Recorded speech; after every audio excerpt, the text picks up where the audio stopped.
Welcome to Duck Lope Tuning and Finding the Sweet Spot. Grab a cup of coffee and like and subscribe.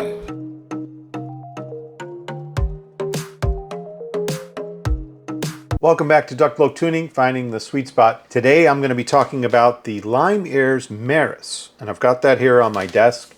I've had it for about 3 to 4 weeks now, as well as the Incognita that will be coming next as far as reviews go. And then we're going to jump over to the Fat Freak Quantum, and then probably the Defiant, which I purchased myself. But with that, let's talk about the Maris. Lime Ears, Emil. Previous video was half an hour, about 35 minutes, about talking to Emil, to talk to him about how he got started in the industry and how he came up with Maris. He said it was kind of a love-hate relationship with Maris, where he's more connected with the Incognita when he developed it. It's really interesting as a developer and tuner to hear their take on their own product, their own baby. And the Maris, to me, is something that is very special. It has an excellent driver count, excellent quality build, and the sound quality is excellent as well. So it's Endgame quality, like I show in the slide just above. But we're going to talk more about this as we go through the actual review. So here's Maris, a little bit of a video to show you around Maris. It's mostly blue, and Maris means blue or sea or marine. What did I get? As a reviewer, I got these from Audio Geek. So Audio Geek, Brotherhood of Audiophiles, you can see that just here. These were sent in to me. Thank you, Sandeep, for starting this. I'm part of the US tour. Audio Geek sends out some pretty quality stuff. And what I got was the puck, which is a leather puck. It's premium. Nice stitching on it. It's got the logo on it. And then I got the IEMs themselves, and I got the cable. So let me walk you through this just a little bit, the premium cable that comes with this. It is a 4.4. It is a 4-core. It is a dark blue, almost purple color. And I'm going to take that off my stand just here. And you can see I used a Venus velvet tips when I'm doing all of my testing. But this is the cable. And I'm going to roll this up so you can see it actually lays extremely flat. It's very well built. The Y-split, there's no branding on the Y-split. There's no branding on the chin slider or the plug itself. Chin slider does work. It functions. It stays. And then the IEMs themselves, which are an aluminum or aluminium shell. And then they have this inlay that sparkles kind of green and blue at the same time. Really nice looking set. I'm going to put those just here on top of its case. You get the driver set. So we're going to talk a little bit about what you get inside the shells. And there's two 8mm dynamic drivers with this dual material diaphragm for bass frequencies, and this does have a very good bass hit out of the box. It has 2 Knolls balanced armatures that are used for the lower mids. It has 4 Knolls that are used for the mid to high frequencies, and then it has 2 Sonian ESTs that are used for the higher frequencies, and then it has 2 bone conductions which are used across the full range. So there's 2 dynamic drivers, then there's 2 Knolls for the bass, then there's another 2 for the electrostats, there's another 2 for bone conduction, and then there's another 4 for the balanced armatures in the mid to high frequency range, giving it 12 drivers in total. So this is a 12 driver set per side with a 4-way crossover built into it. This is my Squig at ducklope.squig.link. I encourage you to visit the site. This is where I load my measurements from Rue. My coupler is just here on the desk. This is where I measure, and I actually use my FIO K19. It has a very low impedance at below 0.5 ohm as my output source. Lime Ears Maris, you can see that it is a U-shaped tuning.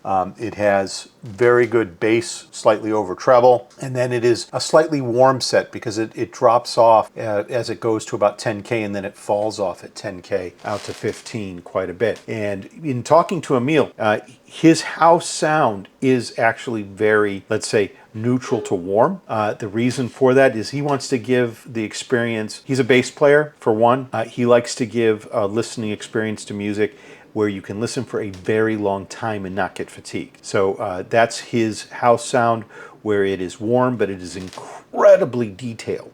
So it very, very well tuned, set very much to the Lime Ears house sound. When I did my tuning using PEQ, I made an array. I used 30 songs, as all of you know, on my DX 320 Max Ti. I then use these PEQs to listen to those 30 songs, and I judge which PEQ sounds the best. I found that the Maris probably starts out at about bass 2, warm 3. Like I said, it's a very warm IEM. Where I wound up was somewhere in here. So you can see that there was a bit of a mix of where this actually sounds best. It actually fell somewhere between neutral and warm, and somewhere between bass 4 and bass 5. So it actually took to bass really, really well. About 2 to 2.5 elevation in the bass. And that's not dB, because I go 1.5 dB for every elevation. With that, I came up with, let's say, my best PEQ that I used, which was the neutral bass 4. And then I modified the neutral bass 4 to be slightly warmer and have a little bit more bass than it was originally. These are the tunings that I used. This is the first time I'm showing this, where I show all of the different PEQs. Remember, I just showed you all of these different songs had different preferences. Well, I took all of the different PEQs from the array and I overlaid them. You can see there's a wide range in bass and how that progresses down. And then the blue line is the original trace. And then the treble section over here, you can see that there's 4 different or 5 different trebles that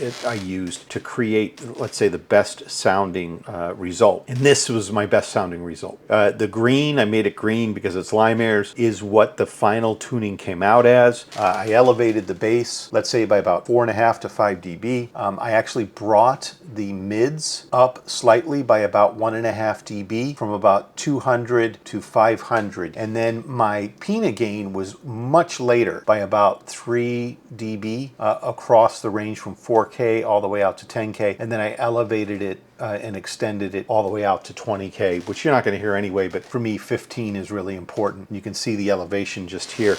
This is my spider graph. Normally I only show a range of 5 to 10, so my graph range is 5 to 10 over here. In blue, it is a very rounded IEM out of the box. It's just a lot of great happening, and that's what makes this a 9.54 out of the box, which puts it into S tier. You buy this, don't have to do any PEQing to it, and you get an S tier IEM. How do you get it to S plus, to that 9.93? And that's what I wound up at, is 9.93. Let's look on the other side. So I had to zoom in on this. So this is really focusing in on what I did by creating a range of 9 to 10. So this starts at 9 and moves out to 10 and amplifies what was changed. And you can see that the sibilance on this set, because it's warm, is excellent. It's so incredibly under control, but it's so much under control that I can steal from it. And what I did was I stole just a little bit so that I could bring out some of the other attributes like detail and layering and a little bit more sound stage, some more treble response as well. And the bar graph, I think, shows this best, but let's talk about where these improvements happen. So improve the sub bass region by adding more bass shelf to it. And then I came in at about the same slope, down to about 200 hertz, but then I improved the lower mids, which brought the vocals forward slightly. And then I had that later Pina gain, which helped with the sound stage. And then I improved the texture and the detail by adding a little bit more treble throughout the treble region from about 3.5 to 4K all the way out to like 15K. This is the bar graph, and it kind of shows it better for what I robbed Peter to pay Paul with. You can see that out of the box is in blue. Here at 9.99 is performance on sibilance. I actually took 0.11 away from the sibilance performance. It's still excellent. You don't have to worry about the set becoming sibilant at all. I use purposely sibilant tracks when I do my 40 song listen, and that's why it just drops ever so slightly so that I can lift the other regions, so that I can,